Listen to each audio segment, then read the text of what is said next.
Ang pagmamahal ay dumarating sa tamang oras at pagkakataon. Minsan, tinatanong pa natin ang ating sarili na bakit hinayaan muna tayo ng Diyos na magkamali ng paulit-ulit at mapunta sa maling tao ng ilang beses. At bakit hindi na lang tayo ihatid sa mga taong nakatadhana talaga para sa atin. Madalas ay makikilala nga natin ang tamang tao para sa atin ngunit nasa mali namang panahon. Magkagayon pa man, nasa atin na lamang kung paano natin itatama ang panahon para sa tamang tao. Katulad na lamang ng kwentong ibabahagi sa atin ngayon ng kabarangay natin na si Allen, na bagamat natagpuan na ang tamang tao ay sinubok naman ng maling pagkakataon. Gusto mo na bang makarelate sa kanya? Alamin natin yan sa mga kwento ng pag-ibig, buhay at pag-asa sa nangungunang Barangay Love Stories. Dear Papa Dudut, magandang araw po sa inyo at sa mga loyal kabarangay na nakikinig ngayon. Itago nyo na lamang po ako sa pangalang Allen. 32 years old at kasalukuyang nakatira sa Kapalonga, Camarines Norte. Kasama ang aking butihing asawa at nag-iisa naming anak. Sumulat ako upang ibahagi ang mga maling nagawa ko sa buhay. Wala namang perpektong tao, ika nga nila. Lahat tayo ay nagkakamali pero nasa atin kung handa tayong itama ang pagkakamaling yon. At para na rin ipabatid sa lahat na kung ano man ang meron tayo o kung sino man ang taong nilaan ng Diyos para sa atin ay dapat tayong makontento at pahalagahan ang mga yon. Katulad ko na matagal na nangarap na makasumpong ng babaeng totoong magmamahal at magpapahalaga sa akin dahil sa dinami-rami ng babaeng nakarelasyon ko, ay wala isa man sa kanila ang sineryoso ako. Mabait ako kahit sinong taga sa aming lugar ay alam yon. Yung tipong kahit na walang-wala ako ay nagagawa ko pa rin tumulong sa iba. Palabiro din ako at mahusay ako makisama sa mga taong nakapaligid sa akin. Pero napagtanto ko na hindi sapat na mabait at matulungin lamang ako kapag nagmahal na ako at pumasok sa isang relasyon. Hindi ko masasabing nagkukulang ako sa kanila dahil lahat ibinigay ko. Pagmamahal at pag-aalaga. Masipag din ako magtrabaho dahil ayaw kong magugutom sila sa poder ko. Lalo pa at ako ang lalaki. At responsibilidad ko ang magiging pamilya ko. Pero kung may tuturing man nga na pagkukulang ang pagiging subsub ko sa trabaho dahil nawawalan ako ng oras sa mga naging girlfriend ko, ay humihingi naman ako ng pasensya. Pilit kong ipinapaintindi sa kanila na hindi kami mabubuhay sa pagmamahalang. At kailangan kong kumayod kung sakali man na biyayaan na kami ng anak. Pero sadyang kahit gawin mo ang lahat, ay kung iiwan ka ng isang tao ay iiwan ka talaga niya, Papa Dudut. Sa edad ko nga na 15 noon, Papa Dudut, ay maaga na ako nagbanat ng buto dahil sa hirap ng buhay namin sa probinsya. Na ultimo pag-aaral sa elementarya ay hindi ko na natapos pa. Hanggang sa magbinata ako noon ay wala akong inatupag kung hindi ang magtrabaho. Panay na nga ang sitasakin ng mga tao roon na wala naman daw akong asawa, ay panay ang trabaho ko. Ang sagot ko naman sa kanila ay ayaw ko na kung kailan mag-aasawa ako ay doon pa lamang ako magtatrabaho. Palagi ko ring sinasabi noon na hanggat bata ako ay mamulat na ako sa mga ganong klaseng responsibilidad dahil balang araw nga ay magkakaroon ako ng sariling pamilya at gusto ko na lahat ng pangangailangan nila ay maibigay ko. Edad na 18 ay nakilala ko ang una kong girlfriend. Pero hindi kami nagtagal dahil masyado raw akong busy sa pagtatrabaho. Nalaman ko na lang na ipinagpalit niya ako sa tropa ko. Nagkaroon pa ako ng 3 girlfriend pero ganun lang din ang nangyari. Ipinagpalit ako sa ibang lalaki dahil lang masyado akong busy sa trabaho na kung tutuusin ay para rin naman sa amin ang ginagawa ko dahil hindi naman pwedeng lagi nga kaming magkasama pero gutom naman kami. Hanggang sa nakilala ko si Lenny sa trabaho ko nang lumuwas ako sa Laguna. Ang akala ko ay makakatuluyan ko na siya hanggang dulo dahil sa lahat ng naging girlfriend ko ay siya ang bukod tanging nagtagal sa akin. Nung una ay wala namang problema dahil pareho naman kami ng pinapasukang kumpanya, magkasama kami sa trabaho. Magkasama pa kami sa bahay nila sa Laguna. Magkasundo kami sa maraming bagay at para na talaga kaming mag-asawa. Pero hindi nagtagal ay nalaman kong napakasilosa niya at kahit wala naman akong ginagawang masama ay nagagalit siya sa akin o kaya ay aawayin na lamang niya ako bigla. Papa Dudut, hindi naman kasi sa pagmamayabang ay marami talagang babae ang napapalapit sa akin dahil medyo gwapo ako at nakakatuwa raw akong kausap. Masyado kasing malawak ang sense of humor ko, Papa Dudut. Marami akong biro na talaga namang nakakatawa.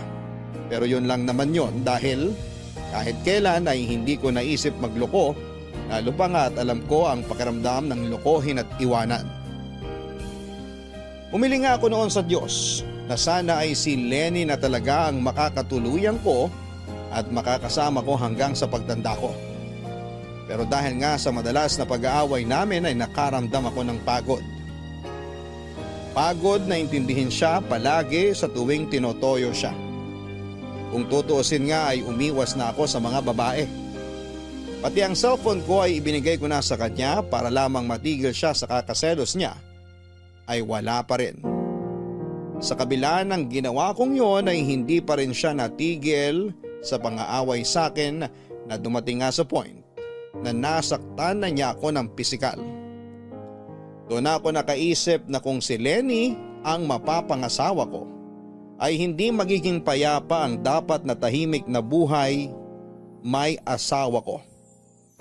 Dahil na rin sa palaging pag-aaway namin ay nawala ang pagmamahal ko sa kanya at napalitan na lang ng takot dahil kahit kailan ay wala isa man sa mga naging girlfriend ko ay pinagbuhatan ko ng kamay. Doon na nga ako nagpasya na umuwi na lamang sa amin sa Bicol at hindi ako nagpaalam sa kanya dahil alam kong hindi niya ako papayagan. Simula noon ay pinutol ko na rin ang anumang ugnayan na meron ako sa kanya. At kailan ko lang napag-isip na sana ay nakipaghiwalay ako ng maayos. Pero naroon na ako at malaya na ako mula sa relasyong puro na lamang away at sakitan. 3 taon ako naging single noon, Papa Dudut. Sinabi ko noon na hindi ako maghahanap ng babae na makakasama ko bagkus ay nagdasal na lamang ako sa Diyos. Nahihintayin ko na lamang ang tamang babaeng ibibigay niya sa akin kahit na sino o ano pa siya ay tatanggapin ko siya ng buong buo. Basta mamahalin at hindi niya ako lolokohin. Sa 3 taon ay yon lang palagi ang dinarasal ko. Hanggang sa makilala ko si Ria, kaibigan siya ng bayaw ko. Napakasarap pakinggan ng boses lalo na ng tawa ni Ria. Masaya din siyang kausap. Ganun muna ang naging sistema namin, Papa Dudut. Tawanan lang muna hanggang sa panay tawag na nga rin ako sa kanya sa Facebook dahil inaabot na kami ng madaling araw sa pag-uusap. Doon ko nga napag-alaman na isa siyang single mom at mas matanda sa akin ng 5 taon. Pero nagtaka ko noon dahil 1 linggo ay hindi siya nag-online sa Facebook. Kaya naman nag-worry ako na baka iniwasan niya ako, pero makalipas nga ang 1 linggo ay muli siyang nagparamdam sa akin. At doon ko nga nalaman na nagkatrangkaso pala siya, Papa Dudut.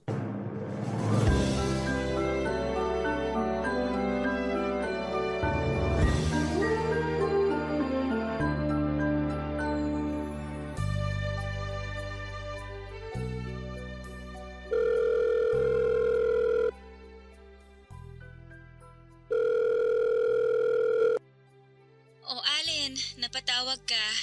Kumusta na pakiramdam mo? Okay naman ako. Medyo pagaling na. Ikaw ba? Ayos na ako. Nakausap na ulit kita eh. Bakit? Namiss mo ba ako? Kung sabihin ko bang oo, pagtatawanan mo ba ako? Hindi. Ba't ko naman gagawin yun? Oo. Kung ano-ano ngang naisip ko nung di kita nakitang online sa Facebook eh. Ano naman ang naisip mo? Ayun nga. Naisip ko na baka ayaw mo na akong kausap. Naisip ko rin na baka iniiwasan mo na ako. Ba't ko naman gagawin yun? Tsaka ba't mo naisip yan? Siguro hindi ako magpaparamdam sa'yo o iiwas ako sa'yo kung may kasalanan ka or may nagawa kang hindi ko gusto. Pero wala naman ako natatandaang may nagawa ka sa akin eh. Oo, wala nga akong nagawa sa'yo kaso yun yung pumasok sa isip ko nun eh. Alam ko namang marami kang kachat kaya posible talagang makalimutan mo ko. Kasi bago mo pa lang naman akong kakilala. Advance ka naman mag-isip. Nagkatrangkaso lang ako kaya hindi ako online. Pero ngayon okay na ako. Buti naman umokay ka na. Nag-alala talaga ako sa'yo eh. Salamat sa pag-aalala mo ha. Wala yun. Tsaka sa totoo lang, kinabahan ako nung bigla na lang di kita nakausap. Akala ko bigla ka na lang nagsawa eh. Ang pagkakakilala ko kasi sa mga babae, madaling magsawa. Huwag mo akong kinukumpara sa ibang babae. Hindi ako katulad nila. Pasensya ka na. Halos lahat kasi ng nakilala kong babae, napakabilis magsawa. Ay, ibahin mo ako. Magsasawa siguro ako kung alam kong hindi ka naman interesadong kausap ako. Tsaka, bakit naman ako magsasawa? Ang saya mo ngang kausap. Tapos nakakatawa pa yung mga joke mo. Natutuwa talaga ako sa'yo. Talaga? Oo nga. Ito ka lang laging niloloko eh. Hindi naman. Nasanay lang din kasi ako na parati tayong magkausap eh. Araw-araw, maghapon, magdamag. Kaya sinong di mag-iisip kung yung taong lagi mong kausap biglang mawawala ng isang linggo? Gusto ko talaga mag-Facebook na may trangkaso ako. Kaso sobrang sama talaga ng pakiramdam ko. Sumasakit yung ulo ko kapag nakatutok sa cellphone. Sinong nag-asikaso sa mga anak mo? Ako? Wala naman ibang mag-aasikaso sa kanila kundi ako lang. Ako lang naman kasi naiiwan dito sa bahay. Si mama araw-araw nasa trabaho. Buti kaya mo. Nanay ako, hindi pwedeng hindi ko kayanin no. Kahit may sakit ako, hindi tumitigil ang responsibilidad ko sa kanila. Minsan ba hindi mo naisip na makipagbalikan sa dati mong kinakasama? Hindi. Kahit bigyan ng pagkakataon, hindi na ako babalik sa toxic na relasyon namin. 3 anak mo. Dapat may katuwang ka sa pag-aalaga sa kanila. Kaya ko naman sila alagaan ng mag-isa lang ako. Hindi ko kailangan ng katuwang sa buhay tapos ganun lang din naman ang magiging ugali. Sa una lang magaling tapos pag may problema hindi ko maaasahan. Hindi naman ako ganun. Ang ibig kong sabihin, hindi naman lahat ng lalaki ganun. Meron pa rin namang mga matitino. Tsaka yung kayang panindigan yung responsibilidad hanggang dulo. Wala naman akong sinasabi. Nag-overthink ka na naman eh. Hindi naman ako nag-overthink. Ang sinasabi ko lang, huwag mong isara ang puso mo para sa panibagong pag-ibig. Nagsalita ang 3 years ng single. Oo, 3 years na akong single pero di naman ibig sabihin nun sarado na ang puso ko. Ayoko lang na hanapin ang pag-ibig. Hayaan ko na lang na kusa siyang dumating sa akin. At kapag nangyari yun, kahit sino pa siya o ano pa siya, mamahalin ko siya at tatanggapin ko siya ng buong buo. Swerte pala ng babaeng mamahalin mo. Hindi naman. Baka nga ako ang swerte sa kanya pag nagkataon.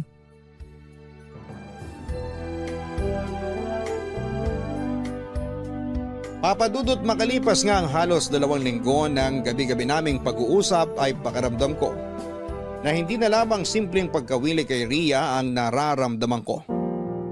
At mas nabigyang linaw ko ang nararamdaman ko para sa kanya nang kinailangan ko magtrabaho noon sa malayong parte ng Bicol sa Panganiban.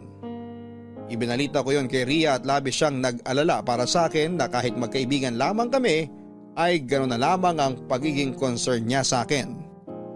Nasabi ko kasi sa kanya na delikado ang trabahong pupuntahan ko, kung saan ay maghuhukay kami ng ginto sa isang napakalalim at makipot na balon. Maging ako ay kinakabahan sa trabahong yon dahil napakaraming pumasok sa isipan ko na posibleng masamang mangyari. Pero dahil nakapangako na ako sa kumpare ko noon na sasama ako sa kanya, sa trabahong yon ay nahiya na akong umatras. Pinaalalahanan nga ako noon ni Ria na palaging mag-ingat at magdasal bago lumusong sa ilalim at ganun din daw ang gagawin niya. Palagi raw niyang isasama sa kanyang mga panalangin ang kaligtasan ko. Nagpaalam nga ako sa kanya noon na magtitiis muna kami na hindi kami mag-usap, lalo pa't walang signal sa lugar na pupuntahan ko. 1 linggo nga ang paalam ko sa kanya noon pero 2 araw pa lamang ay bumalik na ako ng Kapalonga dahil hindi na rin ako nakatiis nang hindi kami nag-uusap. Kaya nga nang makabalik ako sa amin ay agad ako naghulog ng piso wifi at tinawagan siya.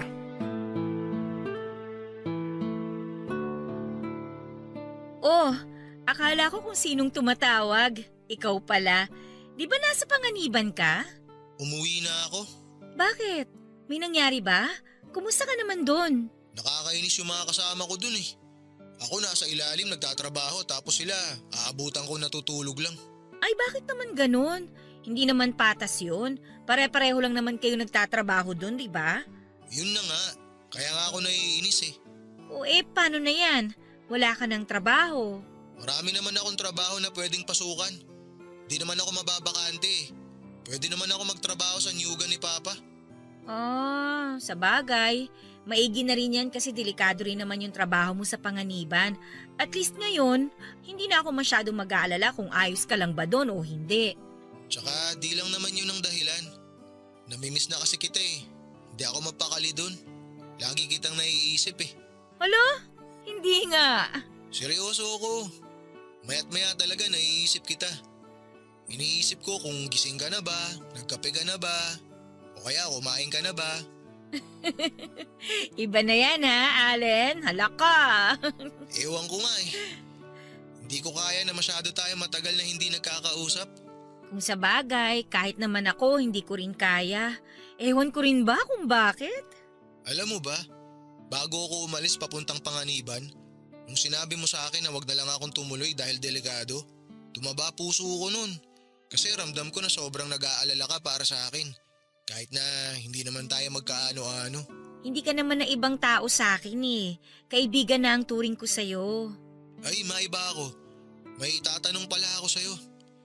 Matagal ko na rin kasing gustong itanong sa'yo ito eh. Ano ba yon? Kung sakali na gusto mong mag-asawa ulit, ano bang hinahanap mo sa isang lalaki? Ba't mo naman naitanong yan? Wala naman. Gusto ko lang malaman. Pero kung ayaw mo namang sabihin, okay lang din. Wala naman akong sinabing ayokong sagutin. Okay lang naman. Napaisip lang ako kung bakit mo naitanong. Curious lang ako. Nabanggit mo kasi sa akin na may mga nanliligaw sa'yo pero wala isa man sa kanila ang nagustuhan mo. Sa totoo lang, wala na talaga akong balak mag-asawa eh. Kasi gusto ko mag-focus sa mga anak ko. Hindi na rin ako bumabata. 35 na ako. Kung sakali nga lang naman, ano bang hinahanap mo sa isang lalaki? Ay nako, di yung simple lang. Gusto ko yung madiskarte at may pangarap sa buhay. Yung mamahalin ako ng buong buo, tsaka hindi ako sasaktan. Tsaka syempre tanggap niya dapat yung mga anak ko. Nasa akin lahat ng katangian na yan. Oh, ba't ka natawa? Ayoko na mas bata sa akin. Ray, bakit ka naman ganyan? Nasa akin naman talaga lahat ng katangian na hinahanap mo eh. Tsaka di naman na ako bata. 30 na ako. Bata pa ba yun sa tingin mo? 5 taon ang tanda ako sa'yo eh. Kaya mas bata ka pa rin sa akin. Ayoko magmukhang sugar mommy ha. Di ka naman ganun katanda. Tsaka edad lang naman yan. Basta ang gusto ko, yung lalaki na mas matanda kaysa sa akin. Papadudot nang sabihin sa akin yon ni Ria ay parang pinanghinaan ako ng loob at nawalan ako ng pag-asa. Hindi ako nakaimik na mga oras na yon kasi nasa akin nga lahat ng katangian na hinahanap niya sa isang lalaki. Pero ang malaking problema naman ay bata ako ng 5 taon sa kanya. Ramdam ko ang diin nang sabihin niyang ayaw niya sa mas bata sa kanya. Pero kung tutuusin nga ay hindi naman ako bata dahil 30 anyos na ako ng panahong yon, habang siya naman ay 35 na. Bala ko na sanang itigil kung ano man ang nararamdaman ko para kay Ria, pero habang tumatagal pa kaming magkausap ay mas lalong lumalalim ang nararamdaman ko para sa kanya. Na hindi na lamang yon simpleng pagkagusto sa kanya. Magkagayon pa man ay hindi na bago ang pakikitungo niya sa akin at nanatili kaming mabuting magkaibigan. Nakahiligan na rin namin ang paglalaro ng online games. At kapag hindi naman kami naglalaro ay magkausap lamang kami lagi sa cellphone. Sa kabila rin ng sinabi niya na ayaw niya na mas bata sa kanya, nanligawan ko pa rin siya ng palihim. Lagi akong nagpapahiwatig at nagjo-joke ng kung ano-ano para lamang mapatawa siya dahil gustong-gusto ko talaga siyang nakikita at naririnig na tumatawa.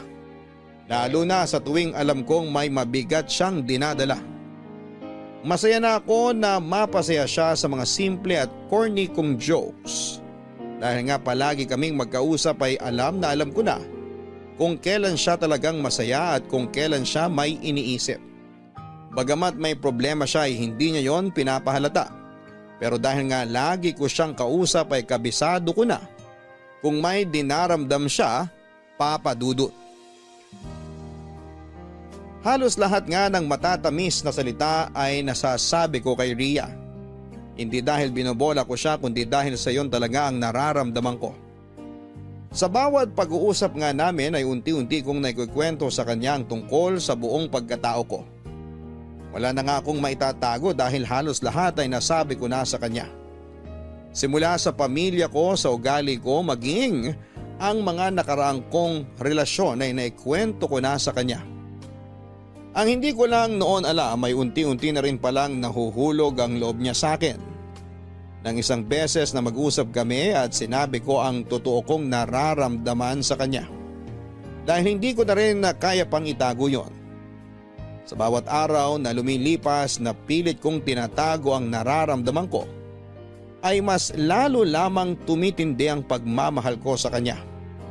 Kaya nang hindi na ako makatiis ay nilakasan ko ang loob ko at umamin na ako sa kanya.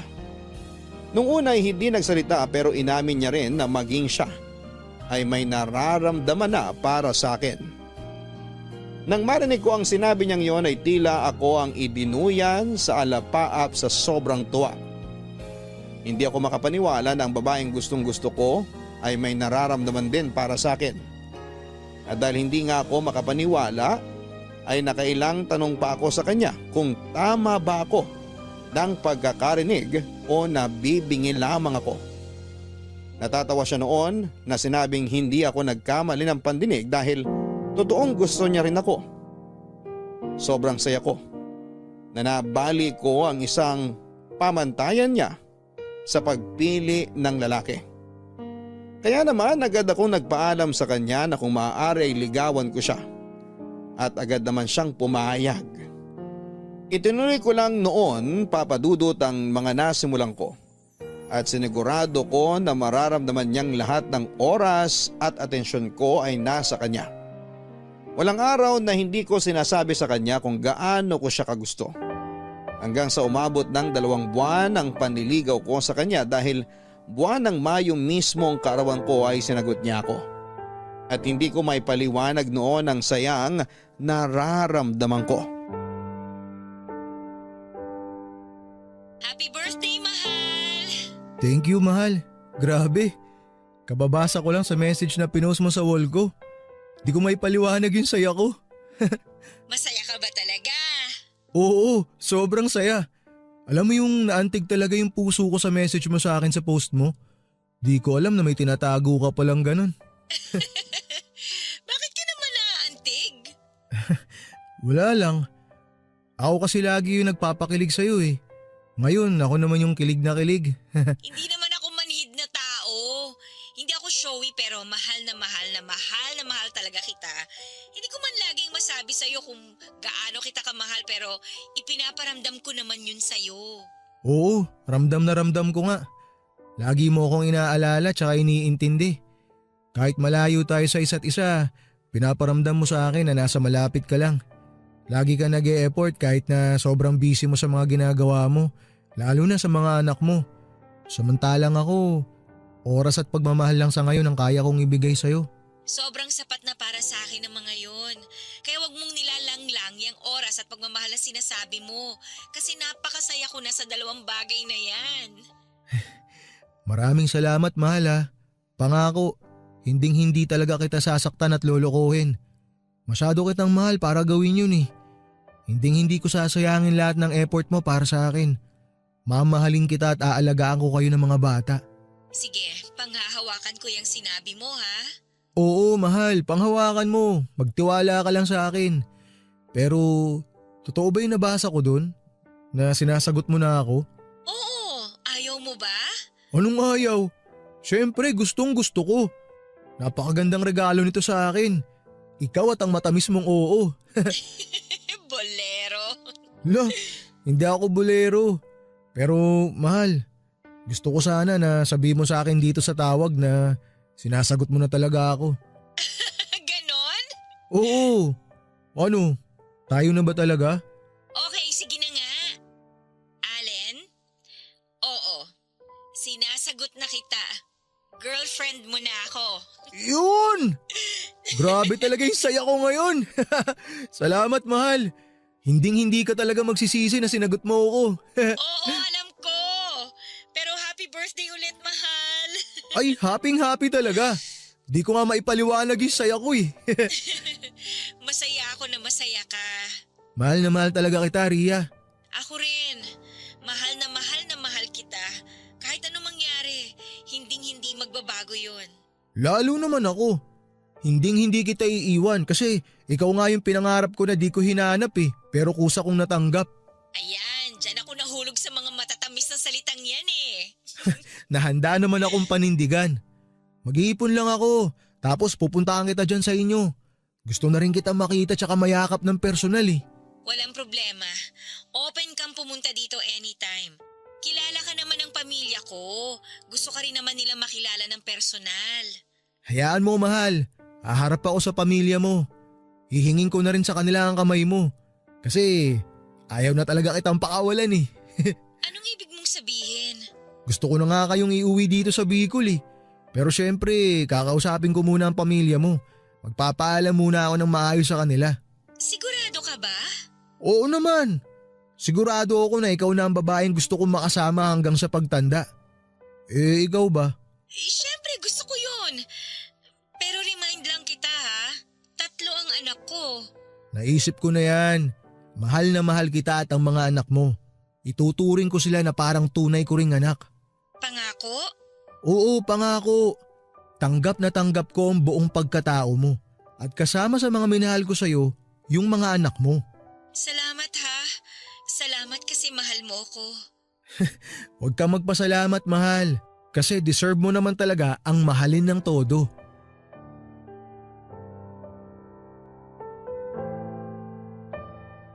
Papadudot naging maayos at payapa ang unang 2 buwan ng pagiging magkasintahan namin. Masaya kami at nagkakaintindihan sa lahat ng bagay.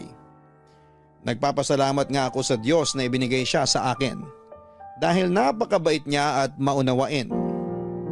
Yung tipong kahit minsan ay napakahirap kong intindihin ay hindi niya ako sinukuan. Si Ria din yung tipo na maalalahanin at napakalawak ng pangunawa. Kaya nga kung sakaling magkaroon kami ng hindi pagkakaintindihan ay agad namin yung naayos. Dahil hindi siya yung kagaya ng ibang babae na kapag galit ang partner nila ay sasabayan pa nila. Samantalang si Ria ay malumanay akong kakausapin at tatanungin kung ano ang problema at kung may mga bagay ba akong ayaw. Napakaswerte ko kung tutuusin kay Ria dahil sa lahat ng nakarelasyon ko ay siya lang ang nagpapahalaga at umiintindi sa akin ng ganon. Siya lahat ang nakagagawa ng mga bagay na hinahanap ko sa isang babae. Pero ang akala ko noon at tahimik na relasyon namin ay nagulo ng umeksena ang dating kinakasama ni Ria at nakiusap sa kanya na magkabalikan sila. Sa totoo lang ay natakot ako ng husto dahil alam kong wala akong laban kung sakali. Sinungalang ba ako kumpara sa dati nitong partner? Siyang unang minahal ni Ria bago ako at mas malala pa nga dahil may mga anak silang nag-uugnay sa kanila. Pero nawala lahat ng pag-aalala ko nang ako ang piliin ni Ria at pinatunayan niya sa akin kung gaano niya ako kamahal. Malabo na nga rin daw na bumalik pa siya sa dating partner dahil napaka-toxic daw ng relasyon nila. Walang araw na hindi sila nag-aaway at bukod doon ay nananakit umano ang dati nitong partner kapag nalalasing. Sinabi pa niya sa akin na ako na ang lalaking nagmamay-ari ng puso niya. Lalo ko siyang minahal dahil doon at kasama sa mga minahal ko sa kanya ay ang mga anak niyang itinuring ko na ring para ko ng mga anak. Lumipas pa ang mga maraming buwan ay nanatili kaming matatag sa kabila ng napakaraming balakid sa relasyon namin. Hanggang sa napagpasyahan ko na nga na iuwi na sila sa amin sa Bicol para personal na makilala na siya ng pamilya ko. Wala namang naging problema dahil botong-boto sa kanya ang nanay ko. Ang nanay ko pa nga mismo ang nagsabi noon na ingatan ko si Ria at mahalin dahil alam niya at nakikita niya na tunay ang pagmamahal nito sa akin. Wala raw siyang pakialam sa kung ano ang nakaraan ni Ria dahil ang tanging mahalaga lang daw sa kanya ay ang malamang hindi ako sasaktan at lolokohin ng babaeng napili kong mahalin. Sa pagtira nga namin sa Bicol ay naging masaya kami bilang isang buong pamilya. Pero ang akala kong tahimik na buhay namin ay nagulo sa pagbalik ng ex-girlfriend ko na si Lenny mula sa ibang bansa. Nakiusap siya sa akin noon na magkita kami dahil nasa Bicol daw siya. Para sa isang trabaho at total ay malapit lang yon sa amin ay gusto raw niya na makapag-usap kami kagaya ng dati. Naisip ko naman na magkakakumustahan lamang kami kaya naman agad akong pumunta ng bayan kung nasaan si Lenny at nagtagpo kami sa isang coffee shop doon. Hindi na ako nagawalang magpaalam noon kay Ria dahil alam kong hindi niya magugustuhan. At ayaw ko rin naman na pagmulan yon ng away namin. Allen! Tito! Lenny, kanina ka pa? Di naman, halos kararating ko lang. Upo ka. Salamat. Kailan ka pa nakabalik? Mga 2 weeks na. May mga kailangan lang akong asikasuhin kaya ako nandito. At syempre, gusto rin kitang makita. Ang hiyang mo sa ibang bansa ah. Gumanda ka lalo. Wala ka pa rin pinagbago. Bolero ka pa rin. Nagsasabi lang naman ako ng totoo. Nakailang babae ka na kaya sa mga salita mong yan? Para mo namang sinabing babaero ako. Di naman. Kaya lang ang bilis kasi ma-fall ng mga babae sa'yo eh. Isa lang naman ang naging babae ko pagkatapos mo. Oh? Kumusta naman? Kayo pa rin ba? Oo, kami pa rin. Katunayan nga, nagsasama na kami. Talaga? Saan? Dito? Oo, dito. Nakatira siya sa amin. Botong-boto nga sa kanya mga magulang ko eh. Wow! Samantalang ako noon, hindi mo man lang naiharap sa pamilya mo. Hindi ko tuloy sila nakilala. Nakaraan na yun. Ayoko nang balikan. Eh ikaw ba? Kumusta? Nasaan asawa mo? Nako, hiwalay na kami. Di ba kasal kayo nun? Oo. Ay, teka nga. Ba't ba parang ang dami mong alam tungkol sa buhay ko sa ibang bansa? Nakuwento lang sa akin ng mga tropa natin sa Laguna. Kachat ko sila nung minsan. Pero alam mo, ayoko nang tumira dun. Ayaw mo na bang bumalik sa Laguna? Oo, ayoko na. Wala naman akong gagawin dun eh. Andito ang asawa at mga anak ko. Hindi ko sila pwedeng iwan dito. Anak? Ilan na ba ang anak mo? 3, puro lalaki. Ah, gano'n na ba kayo katagal ng asawa mo? 5 months. 5 months? Teka, 3 na ang anak nyo? Bale, single mom siya. May 3 anak sila nung una niyang kinakasama. Ha? Ano ba naman yun? Nagpakatatay ka sa mga batang hindi mo naman anak? No offense ha, pero sigurado ka ba na willing kang maging tatay ng mga batang hindi mo naman kaano-ano? Lenny, kung may sasabihin kang hindi maganda, huwag mo na lang ituloy. Ay, wala namang masama sa sinabi ko. Buti sana kung isa lang ang aakuin mo. Pero 3? Ano? Ikaw lahat susuporta doon? Natural. Siya yung babaeng pinili ko eh. Kaya kung sino man ang mahalaga sa kanya, mahalaga rin sa akin. mamahalin ko rin. Tanggap ko buong pagkatao niya, maging yung nakaraan niya. Ang swerte naman pala niya. Ako ang swerte sa kanya kasi lahat ng hinahanap ko sa isang babae, nasa kanya na. As in lahat? Oo, lahat. Sa dinami-dami ng babae, bakit sa single mom ka nagkagusto? Bakit? May problema ba kung single mom yung nagustuhan ko? Wala naman ako nakikitang problema dun ah. Nasa kanya na lahat ng hinahanap ko sa isang babae. Okay, sige. Wala na akong sinabi. Ang akin lang, nagpapaalala lang naman ako. Ayoko lang makarinig ng hindi maganda tungkol sa kanya. Okay, sorry. Ayos na yon, huwag mo nang isipin. Alam ba ng kinakasama mo na nakipagkita ka sa akin? Hindi, O ba't hindi mo sinabi? magsiselos sa'yo yun. Kahit wala namang dapat pagselosan. Ex mo ko. Rason na yon para magselos siya. Maiba tayo, ikaw naman ang magkwento. Ano nangyari sa inyo ng asawa mo? Ay nako, babaero na, nananakit pa, malayong malayo sa'yo. Nagkaanak ba kayo? Hindi nga eh, pero okay na rin yon. At least wala nang mag-uugnay sa amin. Ikaw kasi bigla ka na lang nawala ng walang paalam. Umuwi ka rito nang hindi man lang nagpasabi. Tapos hindi ka na nagparamdam. Napag-isip-isip ko lang na hindi tayo para sa isa't isa. Sana man lang nakipaghiwalay ka sa akin ng maayos. Bakit? Kung nakipaghiwalay ba ako sa'yo, papayag ka? Siyempre hindi. Yun na nga. Kaya nga umalis na lang ako nang walang paalam eh. Pero isipin mo, wala tayong closure. Hindi tayo nagkaroon ng maayos na paghihiwalay. Di na natin maabot yung maayos na paghihiwalay na yan. Palagi na lang tayo nag-aaway nun eh. Sa tingin mo ba magiging payapa pa pagsasama natin? Nagbago na ako, Allen. Hindi na ako yung dating Lenny. Wala na ako nararamdaman para sa'yo. Mahal na mahal ko na si Ria. Kahit katiting, wala na. Kasi ako meron pa eh. Wala na talaga. Kilala mo ako. Oo na. Once nawalan ka ng feelings sa isang tao, hindi na yun maibabalik. Pero kahit friends ba, hindi na pwede? Magagalit si Ria kapag nalaman niya na ipagkaibigan pa ako sa'yo. Eh di wag mong ipaalam. Di naman pwedeng lahat kailangan siyang magdesisyon. Ay, bahala na. Ayan, friends na tayo ulit ha.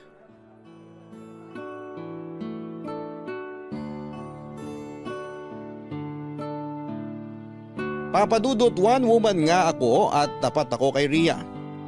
Pero hindi ko magawang ikwento sa kanya ang tungkol sa pagkakaroon namin ulit ng koneksyon ng ex kong si Lenny. Gustong gusto ko namang sabihin sa kanya pero hindi ko alam kung paano niya tatanggapin yon. Lalo pa nga at alam ko kung gaano siya ka-insecure sa mga naging ex ko. Sa totoo lang ay wala naman akong balak lokohin siya at palagi kong sinasabi sa kanya na siya lamang ang babaeng minamahal ko. At hindi ako maghahanap ng iba. Wala na rin naman akong nararamdaman kahit na kaunti sa mga naging ex ko. Dahil parte na lamang sila ng nakaraan ko. Ang kaso lang sa amin ni Lenny ay napakarami naming pinagsamahan kaya gusto kong maging magkaibigan kami ulit. Pero hanggang doon lamang yon. Ilang buwan nga na naging ganon ang setup namin ni Lenny. Lagi kaming nagkaka-chat sa social media kapag hindi nakikita ni Ria. Wala namang kaming ginagawang masama ni Lenny pero ayaw ko na magalit sa akin si Ria kapag nalaman niyang nakikipag-usap pa ako rito. Wala namang kaso sa akin na maging magkaibigan kami ulit ni Lenny dahil bago ko pa man siya maging girlfriend noon ay naging matalik muna kaming magkaibigan. Pero kagaya nga ng sinabi ko na kapag nawalan na ako ng pagmamahal sa isang tao ay hindi na yon maibabalik. Kaya naman kampante ako na maging magkaibigan kami ni Lenny. Dahil alam ko sa sarili ko na hindi na babalik ang pagmamahal ko sa kanya. At si Ria na talaga ang babaeng gusto kong makasama habang buhay. Naghahanap lang talaga ako ng tiyempo kung paano sasabihin sa kanya nang hindi siya magagalit ng husto. Nagpatuloy nga ang lihim na pagkakaibigan namin noon ni Lenny. Palagi kaming magka-chat at nagkwekwentuhan ng kung ano-ano lamang. Madalas naman ay binubuksan niya ang topic sa ginawa kong pag-iwan sa kanya at ang mga nakaraan namin bilang magkasintahan. Tinatawanan ko na lamang ang mga yon dahil parte na lamang yon ang nakaraan namin, pero para sa kanya ay hindi naman daw talaga kami naghiwalay. Nawala naman daw kaming closure, pero nilinaw ko sa kanya na tapos na ang anumang meron sa amin noon. At humingi din ako ng pasensya sa ginawa kong pag-iwan sa kanya nang walang paalam. Napatawad naman raw niya ako at tanggap niya na hindi talaga kami ang para sa isa't isa. Ang akala ko pa noon ay maayos na ang lahat dahil kahit kailan ay hindi naghinala sa akin si Rhea. Ni minsan ay hindi ito nakialam sa mga personal account ko. Hindi katulad ng mga naging ex-girlfriend ko. Pero sadyang napakalakas ng pakiramdam ng isang babae at napatunayan ko yon nang isang araw ay kumprontahin ako ni Rhea at nagsimulang magtanong ng kung ano-anong may kinalaman sa mga ex ko.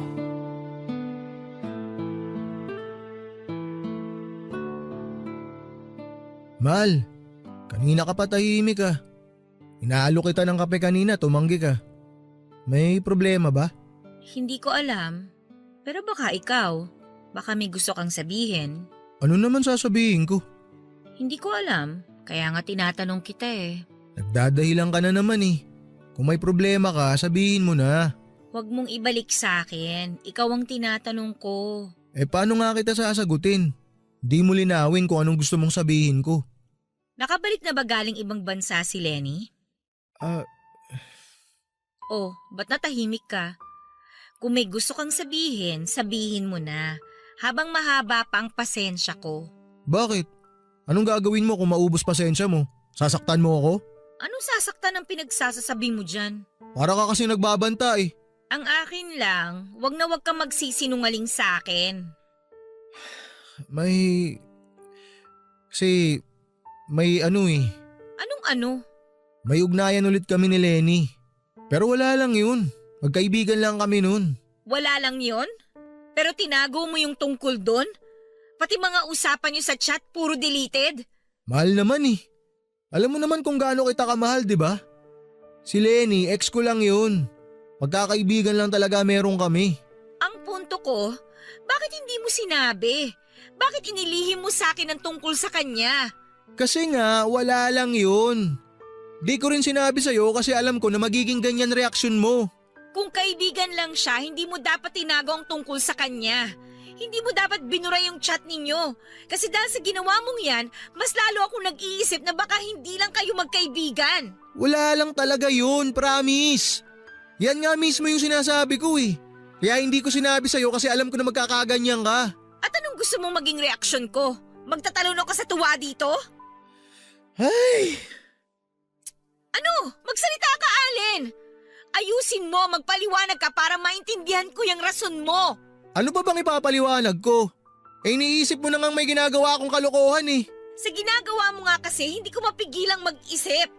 Alam mong ayaw ko nang nakikipag-usap ka pa sa kahit na kanino sa mga ex mo, pero ginawa mo pa rin.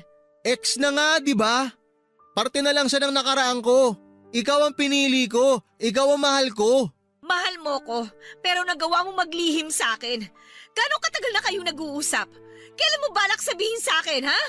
O mas tamang itanong ko kung may balak ka bang sabihin sa akin yon? Bahala ka, Rhea. Isipin mo na gusto mong isipin. Ayoko na magpaliwanag. Ngayon ikaw pa ang galit? Ba't parang kasalanan ko pa na nagagalit ako ngayon? Eh pinangungunahan ka na naman kasi ng iniisip mo eh. Kaya nga pinagpapaliwanag kita, di ba? Kasi gusto kong intindihin yung sitwasyon. Bahala ka nga sa buhay mo. Sinabi ko na nga sa'yong wala lang yun eh. Pero pinipilit mo na meron kaming ginagawang masama. Para tuloy sinasabi mo sa akin na gawin ko na para magkatotoo yung hinala mo. Ano?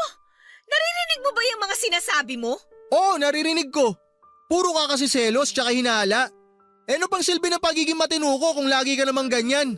Eh di para mo na rin sinabi sa akin na gawin ko na lang kung ano man yung iniisip mo. Hindi ko alam kung bakit ganyan ka magsalita. Ang tagal na natin magkasama pero ngayon hindi na kita nakikilala. Ibang-iba ka sa Allen na nakilala ko. Ako pa rin to. Walang nagbago. Nakakapagod lang magpaliwanag sa'yo. Okay, bibigyan kita ng space para mag-isip. Babalik na muna kami sa Rizal ng mga bata. Gusto ko rin mag-isip kung ano bang klaseng pag-intindi pa ang gagawin ko sa'yo. Pero hindi ibig sabihin ito iiwan na kita ha. Gusto ko lang maisip mo kung saan ka nagkamali.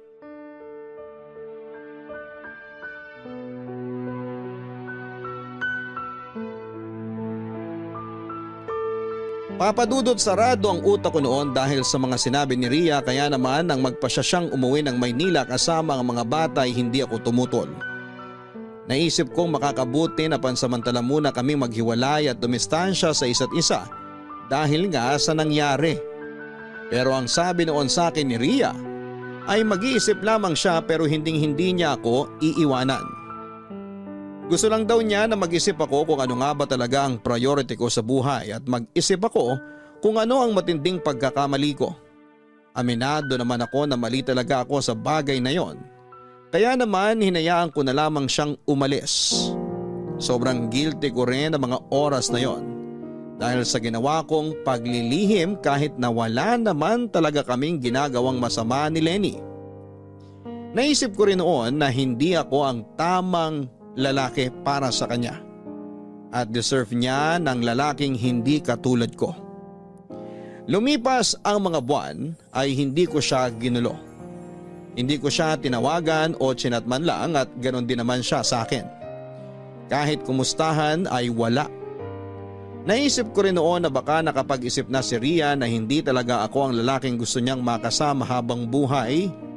Papadudot nagpatuloy pa rin ang ugnayan naming dalawa ni Lenny hanggang sasabihin niya sa akin na total ay pareho na kaming single ay bakit hindi na lamang kami magkabalikan. Lalo pa nga at one-sided lang ang paghihiwalay namin noon. Nung una ay nagdalawang isip pa ako dahil mahal ko pa rin si Ria. Kaya lang ay napaisip ako na baka may bagong lalaki nang nagpapasaya dito at gumagawa ng mga bagay na hindi ko nagagawa.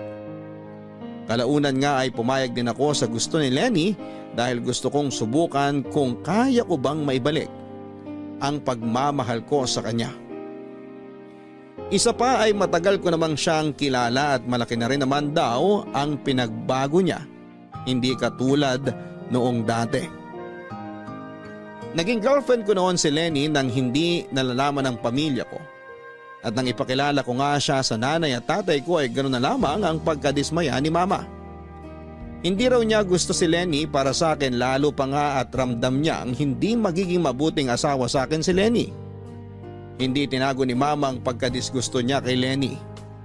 Sinabi pa nga noon ni mama kaharap si Lenny na maayos na ang lagay ko kay Ria, pero hinayaan ko lang daw na masira ang relasyon namin. Hindi naman ako kumibo dahil tama lahat ng sinabi niya. At nang magmano nga noon si Lenny kay mama ay hindi ito tinanggap ni mama. Pero sa kabila nga ng pagtutol noon ni mama ay ibinahay ko pa rin si Lenny. Kaya lang ay naging mailap na noon sa akin si mama at ayaw akong kausapin. Ang habilin lang niya sa akin noon ay hindi siya makikialam. Pero anumang tulong daw ay wala akong matatanggap mula sa kanila dahil ayaw nilang suportahan ang kamalian at katangahan ko. Kaya naman nagsumikap ako noon sa pagtatrabaho para matustusan ang pangangailangan namin ni Lenny sa araw-araw. Umukod kami at nagsolo at lumipas ang ilang buwan ay unti-unting bumabalik ang mga dating pangit na ugali ni Lenny na siyang kabaligtaran ng ugali ni Ria. Labis ang pagsisisi ko noon nang mapagtanto ko kung gaano ako katanga na pinakawalan ko ang nag-iisang babaeng umiintindi at nagmamahal sa akin ng totoo.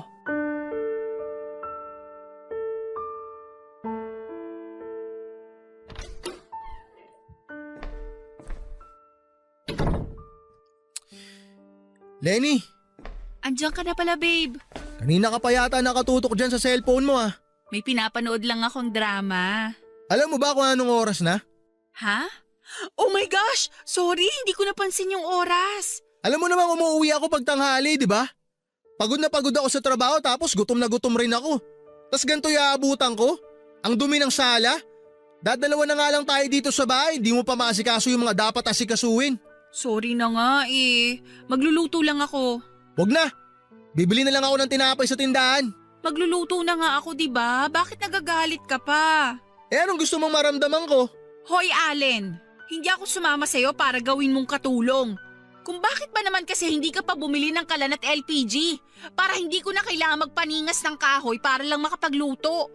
Alam mong hirap na hirap ako magluto sa kahoy eh. Kung nahihirapan ka na, di umalis ka. Yan ang hirap sa'yo eh.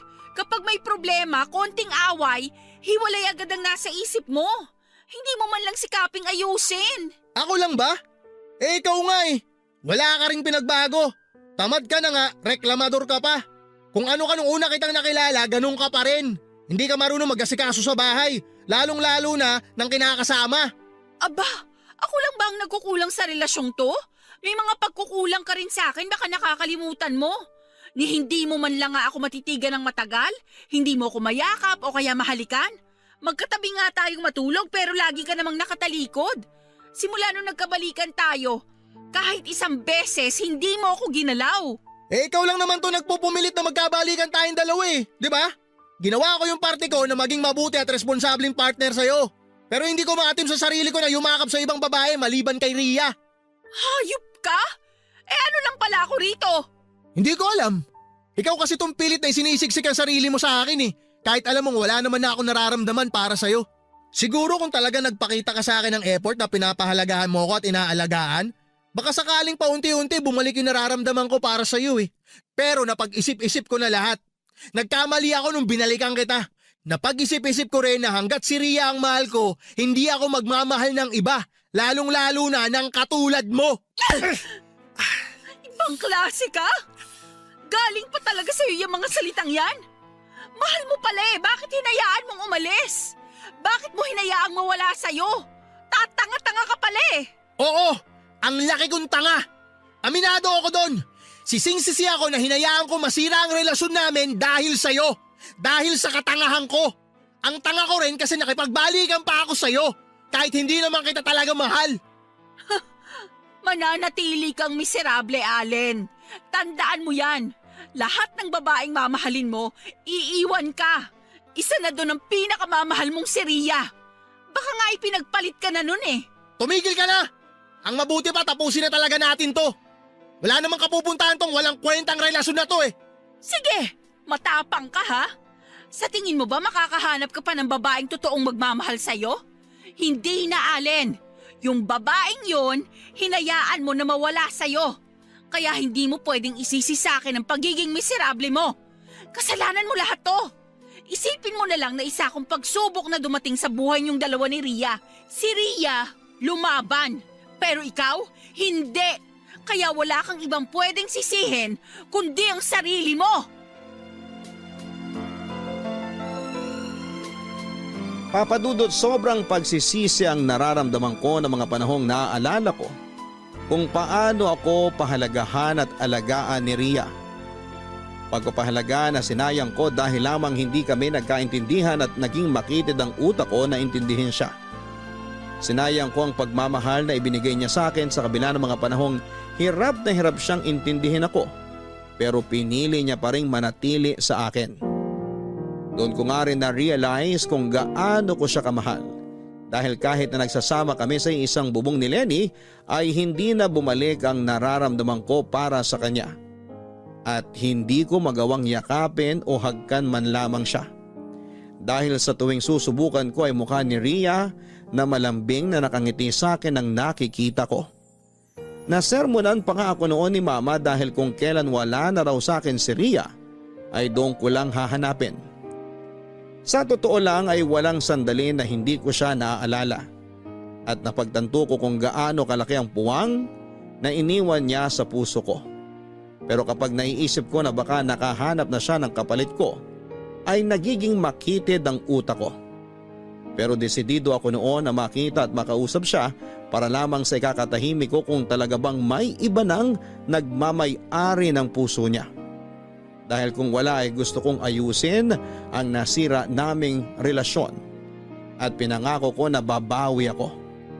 Ang sabi pa nga noon ni Mama ay susuportahan niya ako sa gagawin ko at huwag na huwag raw akong babalik sa Bicol nang hindi kasama si Ria at ang mga bata. Nang sabihin ngayon ni Mama ay wala akong inaksayang oras at agad akong lumuwas papunta ng Rizal para sadyain si Ria. Pero nang makarating ako sa kanila ay ang desmayadong mukha ng kanyang mama ang nabungaran ko. Bakas pa sa mukha ang gulat nito nang makita ako at tinanong ako kung ano ang ginagawa ko ron. Hindi na nga ako nagpatumpik-tumpik pa at sinabi ko kaagad ang pakay ko. Doon ko nga napag-alaman na matagal nang wala sa kanyang poder ang anak dahil may sarili na itong tinutuluyan. Papadudot kinapalang ko na ang mukha ko at nakiusap na kung maaari ay malaman ko kung saan ito nakatira at laking gulat ko nang pumayag kaagad siya. Papadudot sinamahan nga ako ng mama ni Ria sa bago nitong tinitirhan. At nang makarating kami sa bahay nito ay hindi ko napigilang mamangha. Kahit sa malit lamang yon ay napakaganda naman at napakalinis. Bungalow type ang bahay at may maliit na garden na sakto sa isang pamilya. Hindi ko lubos maisip na sa maiksing panahon ay guminhawa ng ganon ang buhay ni Ria. Alam kong may maayos siyang trabaho at madiskarte sa buhay pero hindi ko pa rin maiwasang bumilib sa kanya. Nakakalungkot mang isipin na umasenso siya nang hindi ako ang kasama niya. Ay masaya ako sa naging asenso niya. Abala ko noon ay galang paningin sa paligid ng mahagib ko ang figura ng babaeng kay tagal kong kinasabikan. Nakatayo siya noon sa pinto at nagtatakang nakatingin sa akin. Hindi ko mapigilang humanga sa kanyang itsura dahil ang nooy payat na si Ria ay nagkaroon na ng laman kaya naman mas lalo itong sumeksi at gumanda. Halatang alagang-alaga ito at hindi ko mapigilang masaktan. Sa naisip ko dahil pinangako ko sa kanya noon na aalagaan ko siya at ibabalik sa dati ang malusog niyang pangangatawan. Pero ibang tao ang gumawa noon para sa kanya. Bagamat nagulat siya sa presensya ko ay agad niya kaming in-invite na pumasok sa kanyang bahay pero ang kanyang mama ay nagpaalam na aalis at merong pang trabaho. Nagbilin pa ito sa amin na mag-usap kami ng maayos at ayusin ang dapat na ayusin. Nagpakiramdaman kami noon sa sala ng kanyang bahay at kapwa kami tahimik pero ako na ang bumasag ng katahimikan. Ria, kumusta ka na? Ayos lang. Wala yata yung mga bata. Wala nga. Nasaan sila? Nasa dati kong kinakasama. Ha? Pero bakit? Pumayag ako na dun muna sila sa tatay nila. Pareho naman kaming kinabukasan ng mga bata ang importante. Oo nga, pero bakit ibinigay mo sila sa ex mo? Hindi ko naman sila ibinigay. Nangako naman siya sa akin na hindi niya pababayaan ang mga anak ko. Gaano katagal na sila wala sa poder mo? Ilang buwan pa lang naman. Matapos ko silang ihatid sa ex ko, inasikaso ko na mga dapat kong asikasuhin para sa pag-aaral ko. Tinatapos ko yung mga dapat kong tapusin para makagraduate ako ng college. Sayang din kasi. Mabuti naman at natutupad mo na pa isa-isa yung mga gusto mo sa buhay. Hindi lang naman para sa akin to. Para din to sa mga anak ko. Kaya nga.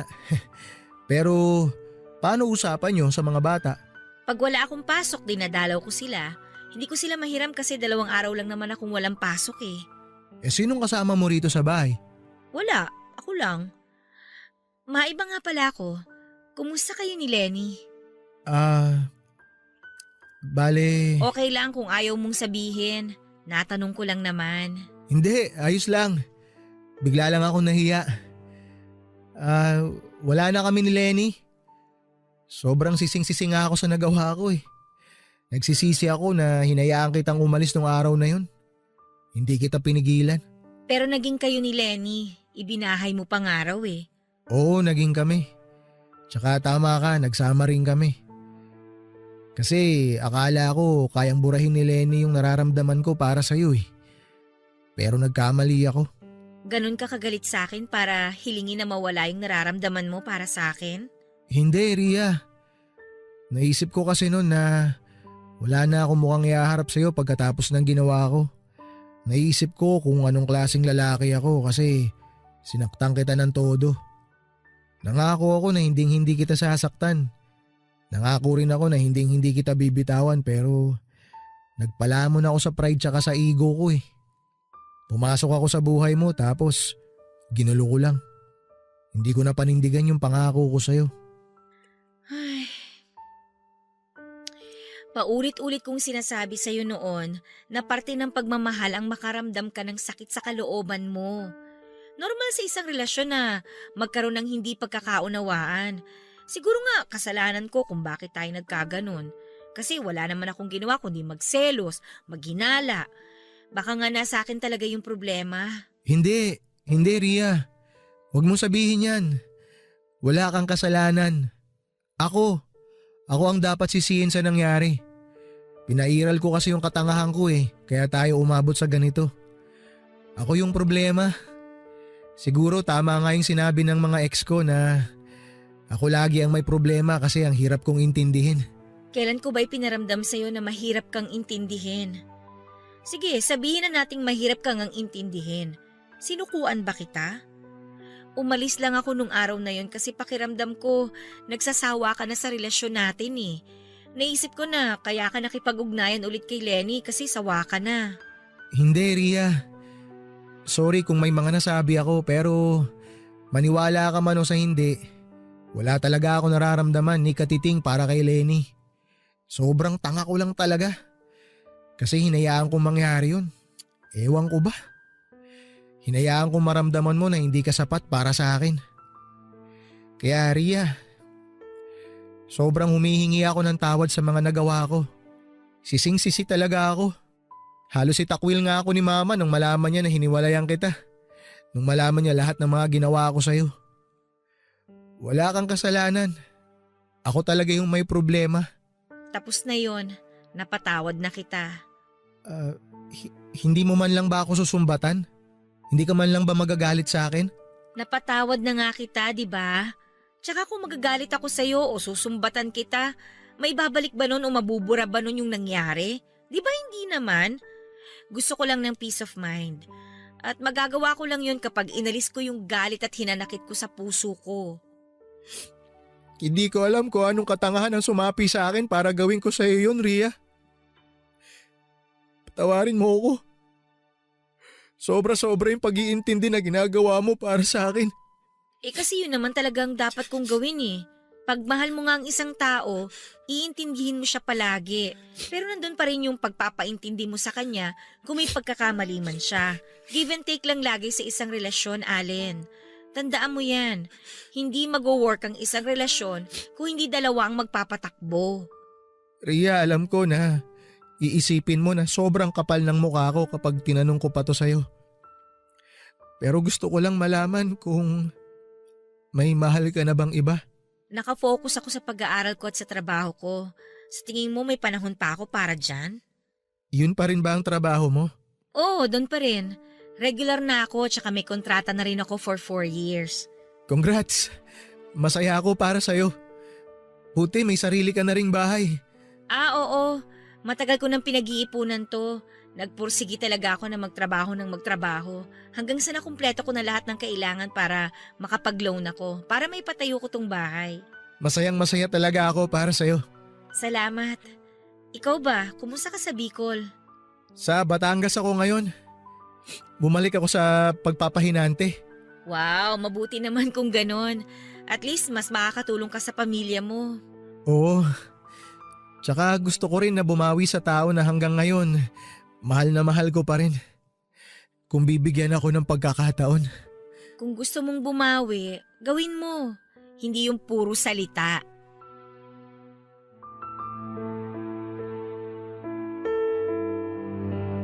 Sobrang dami nga naming napagkwentuhan noon, Papa Dudut, na para bang walang anumang alitan ang nangyari sa pagitan namin. Napaisip ako na posible pala yon na nakakapag-usap kami ng normal kahit na gano'n ang kinahinatnan ng aming relasyon. Pero mas nangibabaw sa akin ang kasiyahan sa kaalaman na hindi na nagkaroon pa ng lalaki sa buhay ni Ria pagkatapos ko. Dahil nga doon ay umasa ako na baka sakaling may nararamdaman pa siya sa akin kahit na kaunti na lamang at handa akong gawin lahat para maging buo ulit yon. Napagdesisyonan ko noon na ligawan siya ulit at nakahanda akong gawin ang lahat ng paraan para bumalik ang tiwala niya sa akin. Dahil alam ng Diyos na siya lamang ang minahal ko ng ganon at nagsisisi ako sa nagawa ko sa kanya. Alam din ng Diyos na kahit si Lenny ang kasama ko noon ay na kay Rian naman ang puso't isipan ko. Naikwento nga niya sa akin na busy siya sa pagtatrabaho habang nag-aaral sa kursong HRM. Natuwa ako na tinuloy niya ang pag-aaral niya dahil alam ko kung gaano niya kagustong makapagtapos ng pag-aaral kahit 35 years old na siya. Lalo pa nga at 1 taon na lamang ay graduate na siya. Kinuwento niya rin kung paanong nagtrabaho siya sa gabi bilang isang freelance artist at sa umaga naman ay nag-aaral. Sa mga sinabi niyang yon ay hindi ko mapigilang mas lalong humanga dahil nakikita ko kung gaano siya kapursigido na maging asensado sa buhay. At plano rin daw niya na magbukas ng sarili niyang negosyo dahil katwiran niya ay hindi habang buhay ay may trabaho siya. Sobrang proud ako ng mga oras na yon dahil napakapambihira talaga niyang babae. Walang sino man ang kayang humigit sa kanya para sa akin. Papadudot naging magkaibigan ulit kaming dalawa at tuwing 2 linggo nga ay lumuluwas ako ng Maynila galing Bicol para lamang bisitahin siya at syempre ligawan. Hindi rin nagtagal ay sinagot niya ako sa pangalawang pagkakataon dahil wala naman daw siyang magagawa kung ako talaga ang minahal niya noong una pa lamang. Sa kabila ng kagustuhan naming magsama ay hindi muna namin ginawa yon dahil may mga trabaho akong naiwan sa probinsya namin na kailangan kong tapusin. Isa pa ay ayaw ko na si Ria lamang ang nagtatrabaho. Gusto ko na kahit malit lang ang sahod ko ay may pagmamalaki niya ako bilang responsableng lalaki na anumang oras ay handang lumagay sa tahimik na buhay may asawa. Kahit na LDR nga kami noon ay kinaya namin. Lahat ng paraan ay ginawa namin para hindi namin maramdaman na malayo kami sa isa't isa. Palagi kong sinisigurado na kahit gaano ako kabala sa trabaho ay naglalaan pa rin ako ng oras para sa kanya. Dahil ayaw kong isipin niya na hindi ako seryoso sa pakikipagbalikan sa kanya. Kapag may sumusobra naman akong sahod sa pagpapahinante ko ay nagpapadala ako sa kanya ng pera para kahit papaano ay makatulong sa pag-aaral niya. Nung una ay ayaw niyang tumanggap ng tulong mula sa akin pero nagpumilit ako. Hanggang sa dumating nga ang araw ng kanyang graduation. At pinilit ko talagang lumuwas dahil gusto ko na makita siyang sumampa ng entablado at tanggapin ang kanyang diploma. Nang masaksihan ko yon ay halo-halo ang aking emosyon. Masaya ako na sobrang proud sa babaeng mahal na mahal ko. Sobra-sobrang pagmamalaki ko na siya ang babaeng minahal ko at ako naman ang lalaking minahal niya.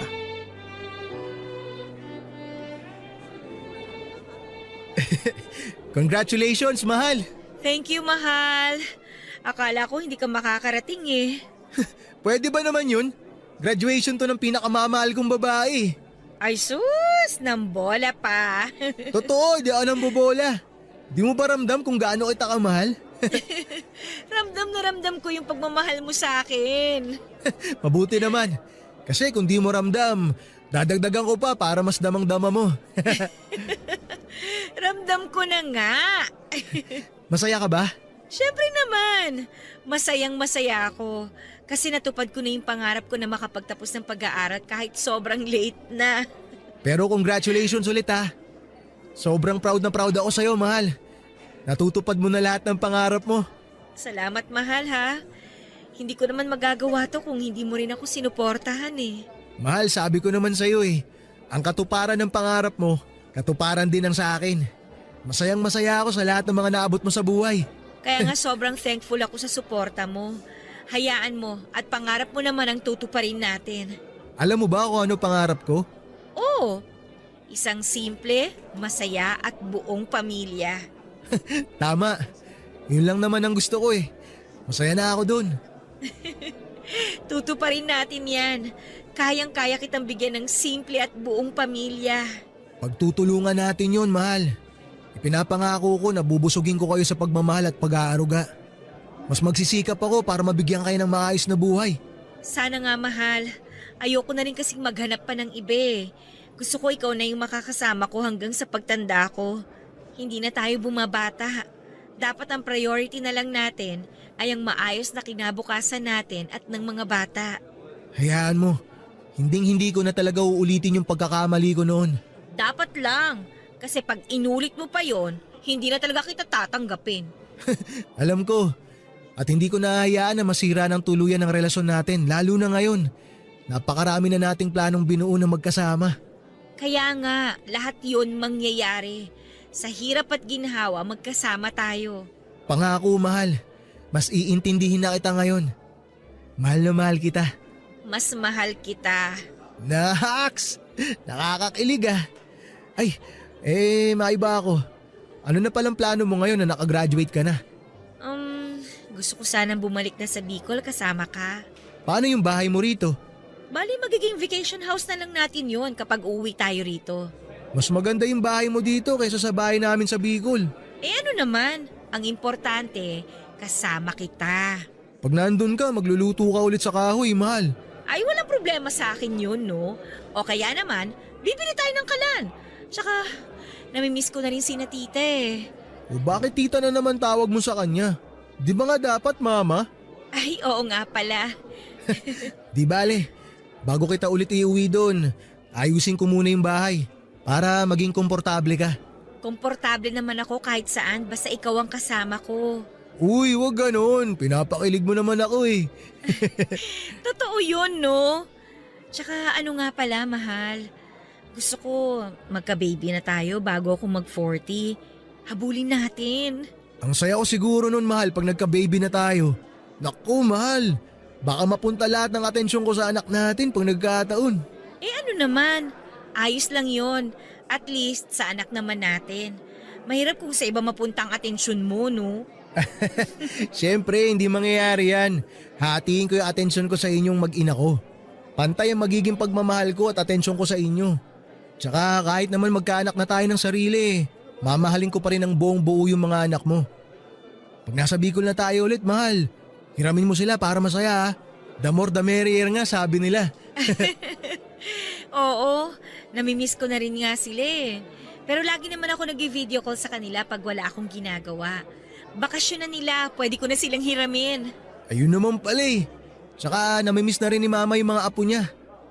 O paano? Tara na? Saan tayo pupunta? Aba edi syempre magde-date. I-celebrate natin tong graduation mo. Ay, gusto ko yan. Parang gusto kong kumain ng spaghetti. Spaghetti? Sige ba? Sagot ko.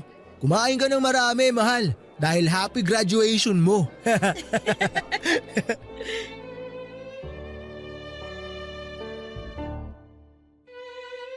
Papadudot, katulad nga ng aming plano ay nagsama kaming dalawa sa bahay niya ng mga ilang buwan. Pansamantala muna akong hindi umuwi ng Bicol noon para samahan si Ria sa negosyong gusto niyang itayo. May ipon din ako noon galing sa pagtatrabaho ko at ibinigay ko yon sa kanya para makapagsimula na kami sa negosyong gusto niya. Gusto ko kasing tulungan siya sa lahat ng gusto niyang gawin. Gusto ko na ako yung tao na maaasahan niya sa mga ganong kaimportanteng bagay. Lahat nga ng suporta ko ay ibinigay ko sa kanya dahil ang pangarap niya ay pangarap ko rin. Ang palagi ko ngang sinasabi sa kanya noon na matupad lang niya lahat ng pangarap niya ay siya na ring katuparan ng pangarap ko. Dahil kapag naabot na niya lahat ng mga pangarap niya, ay isang simple at masayang pamilya naman kasama siya ang hinihiling ko. Isang buwan nga lang ay nagdalang tao si Ria kaya naman nagplano kaming magpakasal. Sa totoo lang ay matagal ko na siyang gustong pakasalan pero ayaw ko naman na bigyan siya ng basta-bastang kasal. Kaya nga bumalik ako noon sa pagpapahinante. Palagi akong puyat at pagod sa biyahe pero sulit naman ang ibinabayad sa akin. Kada sahod ko nga ay nagtatabi ako ng pera para pambili ng singsing at para na rin sa gagastusin sa kasal. Plinano ko ang lahat ng hindi pinapaalam sa kanya dahil gusto ko siyang sorpresahin. Sa tagal kasi naming magkakilala at nagsasama ni Ria ay hindi niya binanggit kahit isang beses ang tungkol sa kasal. Hindi ko alam kung ayaw niya ba o hindi lang niya naiisip. Pero kung ako lang ay gustong-gusto ko na siyang pakasalan dahil ayaw ko na siyang pakawalan. Hindi ko na kasi nakikita ang sarili ko na mabuhay nang wala siya. Laking pasalamat ko na nga lang talaga dahil sa kabila ng nangyari ay tinanggap niya pa rin ako at ramdam kong mahal na mahal pa rin niya ako. May mga pagkakataon lang talaga na hindi maiwasang mabuksan ang tungkol sa nangyari dati pero naiintindihan ko naman siya dahil ako ang may kasalanan. Hindi naman siya kagaya ng ibang babae na galit kapag naaalala ang kasalanan ng partner nila. Nagpapaalala lamang siya na huwag ko nang uulitin dahil kahit kailan nga raw ay wala siyang itinatago sa akin. At nangako naman ako na hindi na uulitin ang pagkakamaling naging sanhi ng muntik naming paghihiwalay at pagkakawalay. Di kalaunan nga ay binayaan kami ng isang napakagandang sanggol na babae. Papadudot yun na ang masasabi kong pinakamasayang araw ng buhay ko nang masilayan ko ang aking munting anghel. Napatanong ako kung ano nga bang napakagandang bagay ang nagawa ko para biyayaan ako ng isang napakabuting partner at ng isang munting anghel. Simula nga noon papadudot ay nangako ako sa aking sarili na kahit na anong mangyari ay bubusugin ko sa pagmamahal at pag-aaruga ang pamilyang binuo ko. Hindi nga rin nagtagal ay nagpakasal kami sa huwes at hanggang ngayon ay masaya at nananatiling matatag ang aming pagsasama. Na kahit maraming balakid ay natagpuan namin ang isa't isa na nasa tamang panahon na. Marami mang panahon ang nasayang, mga luhang nawala na hindi mabilang. Sa pagpapahinga ay maraming napagtanto na may tamang panahon kung tama at karapat-dapat ang tao na iyong hinihiling. At dito na nga nagtatapos ang aking kwento na sana'y magsilbing leksyon sa mga lalaking may kapareho kong karanasan. Maraming salamat po Papa Dudut sakali man na isa itong sulat ko sa mapalad na mapili ninyong basahin sa araw na ito sa Barangay Love Stories. More power sa inyong programa. Ang inyong forever kapuso at kabarangay, Allen. Maraming salamat Allen sa pagbabahagi mo ng iyong kwento ng pag-ibig. Totoo nga naman ang kasabihan na may tamang tao na darating sa atin pero madalas ay sa maling pagkakataon. O di kaya ay pareho kayong nasa maling panahon at kailangan nyo lamang ng sapat na oras upang maging tama yon. Ang mahalaga lamang ay alam ninyo sa inyong mga sarili na kung darating man, ang tamang panahon na yon ay dapat na itong pangalagaan at huwag hayaang masayang. Hanggang sa muli mga kapuso, ako po si Papa Dudut sa mga kwento ng pag-ibig, buhay at pag-asa sa Barangay Love Stories number 1. Sabay-sabay nating pakinggan ang iyong kwento ng pag-ibig, buhay at pag-asa. Ipadala lang sa barangaylovestories@yahoo.com. Nagustuhan ng iyong napakinggan? Ituloy yan via live stream sa www.gmanetwork.com/radio.